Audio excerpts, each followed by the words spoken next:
What's up, everybody? I just finished another book in the Nightmare Room series. This is Shadow Girl. This is a book that I've actually been putting off not reading. Don't really know why. I haven't really been reading any of the Nightmare Room books as of late, and they're really good. I mean, for the most part. This one isn't one of my favorites, but I do think that it's okay. But highly debatable apparently. Spongy commented on my Instagram post and said this was his favorite of the superhero type books that Stein's written. My personal one is Attack of the Mutant, but I haven't reread that, so we'll see how that holds up as an adult, God willing. But yeah, the story itself follows this girl named Selena. She is getting ready to go stay at her aunt and uncle's house for 2 months. I think it's 2 months anyway.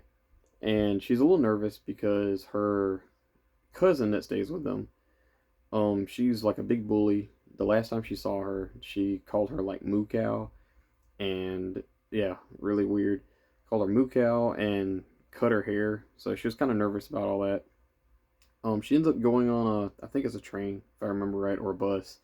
She ends up going on, and her before she leaves, her mom gives her a letter. She starts crying, and she's like, "Why are you so upset? I'm only gonna be gone for a month." So she ends up leaving, and she ends up getting to her cousin's house, and she meets her cousin and her friend named Nathan. I think it's Stan. It's not Nathan. I don't know, but it's Stan. But yeah, she ends up meeting both of them, and shortly after her arrival, things kind of go to the same way. She immediately calls her moo cow, just like she did when she was a kid, which is very terrible.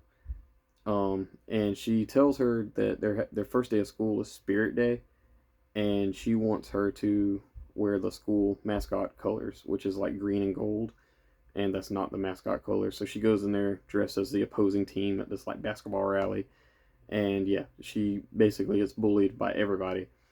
So yeah, needless to say, Jada, her cousin, is terrible. But things start getting kind of weird. She notices that one night when she's sleeping, that Jada gets up in the middle of the night at like 2 o'clock in the morning, and she confronts her the next morning, and she says she just got up to get water. But when she gets up the morning after, she ends up leaving and going down the hall, and she follows her. And there's this like bookcase that she pulls a book off, and it slides open, and she goes inside. And yeah, that's basically it. This is like 50 pages in. There's not much going on other than the bullying and stuff. So yeah, this is a very slow burn superhero type book. It did feel darker and more, a little more, I guess, mature for a Stein type book. There is some cringy stuff with the superheroes whenever we do run into them. And a Shadow Girl, I was very, what do you say? Curious about what her superpowers would be. Does she have shadows? If I remember right, I think the Night Howler, I think, had a superhero with like shadow powers, like the main character can manipulate shadows.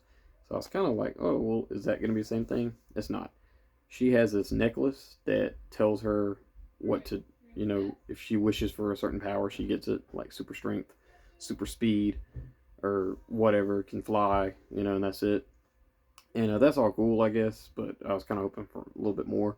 I was actually hoping for her not to have powers at one point because I was like, okay, this is going to be like, like Gotham or something, like, some Batman people, But no. And the biggest issue I had with this book, probably of all, is the reason why there is even a Shadow Girl. Yeah, it it's ridiculous. It has something to do with something that's written down, I guess. I didn't love it. There is a twist kind of in the center of the book, middle ways, and I thought that was pretty good. It deals with another person becoming a superhero, and yeah, there's also a superhero that you hear mentioned, or supervillain you hear mentioned, called the Blue Weasel, I think, or just the Weasel. I can't remember precisely, but yeah, it's in the ending of that. I already knew who it was towards the end. I'm not gonna say I knew who it was in the middle because that I did feel like that was kind of a red flag, but not a red flag, but a red herring. But yeah, it was towards the end. I kind of like, okay, I know who that's gonna be, and mainly because he doesn't show up again.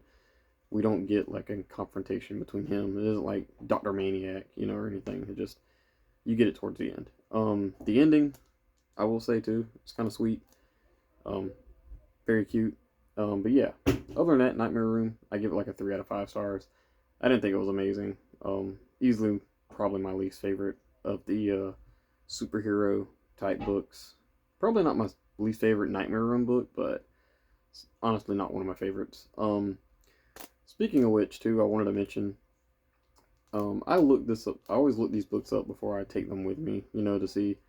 I don't want to get them damaged. You know, because I like to read on my lunch break, bring them with me to work. You know, this book has skyrocketed in price. This thing's like $40 on thrift books now, and it's ridiculous because this I paid like $10 for this.